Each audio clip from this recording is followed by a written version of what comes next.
Ibu bapak, saudara-saudariku yang dikasihi oleh Tuhan, Shalom. Selamat berjumpa kembali dalam Renungan Harian Katolik Paroki Tomang, Jakarta. Hari ini hari Rabu, tanggal 6 Maret tahun 2024. Tema renungan kita adalah Sang Penggenap.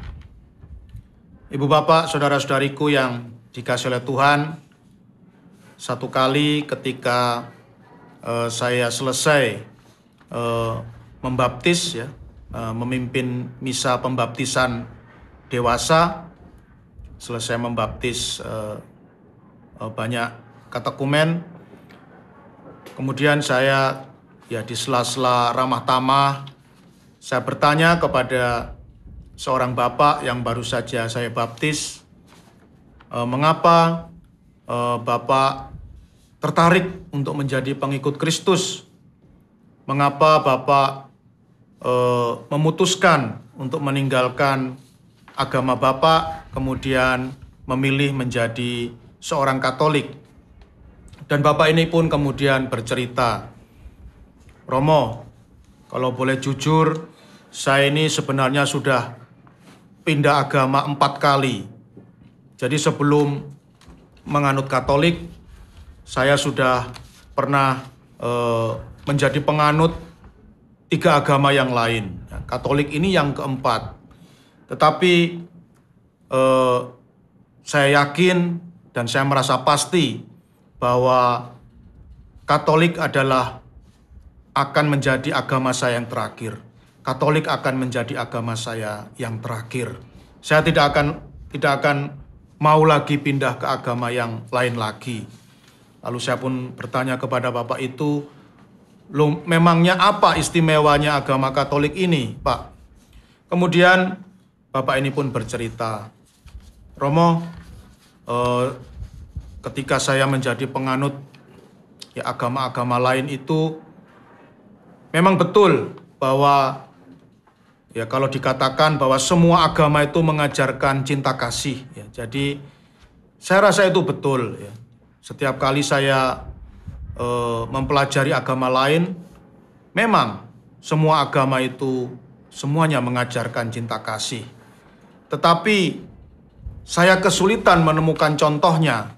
Saya tidak menemukan contohnya untuk menjalankan cinta kasih ini. Dan ketika saya berkenalan dengan iman Kristiani, khususnya iman Katolik, saya menemukan bahwa di dalam iman Katolik ini ada contoh bagaimana saya harus mempraktekkan cinta kasih itu. Dan contoh itu saya dapat dari Yesus Kristus sendiri. Jadi dalam semua agama memang semuanya mengajarkan tentang cinta kasih. Tetapi Yesus ini lain. Yesus juga mengajarkan cinta kasih, tetapi dia juga mempraktekannya sampai titik darah penghabisan, mati di kayu salib. Oleh karena itu, saya yakin, Romo, bahwa agama Katolik ini adalah agama yang akan mampu memuaskan diri saya. Saya tidak hanya bisa mendengar ajaran-ajaran yang indah, ajaran-ajaran yang bagus tentang cinta kasih, tetapi saya juga mendapatkan contoh yang nyata bagaimana saya harus menjalankan cinta kasih. Bahwa cinta kasih itu harus dijalankan sampai titik darah penghabisan, seperti halnya yang dilakukan oleh Tuhan kita Yesus Kristus.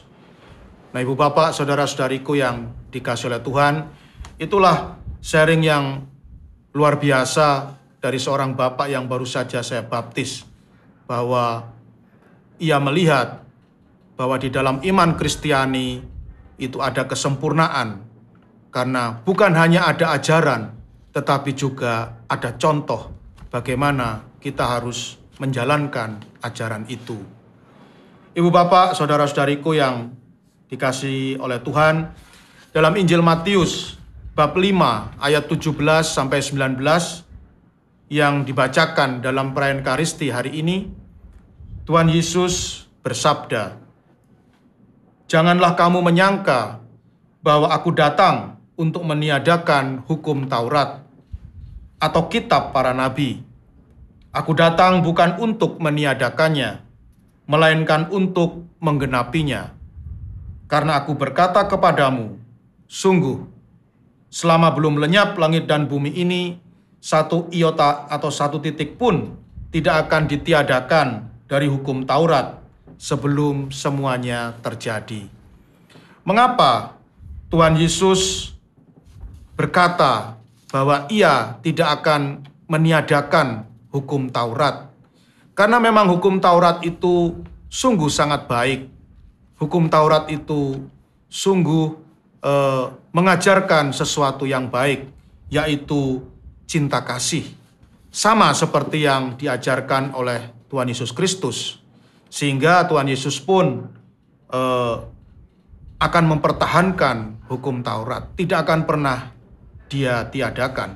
Karena memang isinya atau kandungannya sungguh sangat luar biasa.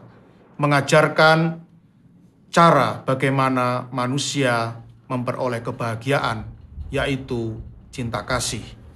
Tetapi di satu sisi Tuhan Yesus bersabda bahwa ia bukan akan meniadakan hukum Taurat, melainkan akan menggenapinya. Apa maksudnya? Jadi Tuhan Yesus bukan sekedar mau berbicara tentang cinta kasih. Jadi cinta kasih itu sudah banyak diajarkan oleh banyak kitab suci. Ya, banyak kitab suci itu berbicara tentang cinta kasih, termasuk kitab Taurat. Tetapi Yesus datang bukan untuk meniadakan itu semua, ya, tetapi Tuhan Yesus datang untuk menggenapinya. Apa yang dimaksud Tuhan Yesus dengan menggenapinya ini? Yang dimaksud oleh Tuhan Yesus dengan kata menggenapinya ini tidak lain adalah dengan mewujudkan cinta kasih itu dalam praktek yang nyata. Tuhan Yesus datang ke dunia ingin menunjukkan kepada manusia contoh, ingin memberikan kepada manusia contoh bagaimana harus menjalankan cinta kasih itu. Dan contoh itu dia jalankan sendiri melalui dirinya, yaitu dengan mati di kayu salib demi keselamatan manusia, mati di kayu salib demi menghapuskan dosa-dosa manusia. Sehingga dalam iman Kristiani ini menjadi klop antara ajaran dengan praktek. Ajaran ada, yaitu tentang cinta kasih. Dan praktek tentang cinta kasih itu juga ada, yang sudah dipraktekkan sendiri oleh sang pengajar, yaitu Yesus Kristus. Inilah kiranya yang membuat iman Kristiani ini menjadi iman yang lengkap. Bukan hanya iman yang bukan hanya berkata-kata, iman yang bukan hanya mampu mengajarkan, tetapi juga ada contoh, ada praktek yang dilaksanakan oleh pengajarnya sendiri, yaitu Yesus Kristus. Oleh karena itu, Ibu Bapak, Saudara-saudariku yang dikasihi oleh Tuhan, marilah kita manfaatkan masa Prapaskah yang masih tersisa ini untuk membangun relasi yang semakin erat dengan Tuhan Yesus Kristus yang telah menggenapi nilai-nilai cinta kasih secara nyata sampai titik darah penghabisan di kayu salib demi keselamatan kita manusia. Ada banyak cara yang bisa kita jalankan dalam masa Prapaskah ini untuk bisa membangun relasi yang semakin dekat dengan Tuhan Yesus, Sang Penggenap, yaitu dengan banyak merenungkan sabda Tuhan dalam kitab suci, dan juga dengan banyak berdoa, banyak melakukan refleksi, kontemplasi, sehingga relasi kita dengan Tuhan Yesus menjadi semakin erat dan mesra. Dan semoga dengan demikian kita boleh menjadi semakin bersyukur, memiliki syukur yang berkobar-kobar, karena kita sudah berada di jalan yang benar, di jalan iman yang benar, iman yang tidak hanya mampu mengajarkan, tetapi juga mampu mempraktekkan. Tuhan memberkati.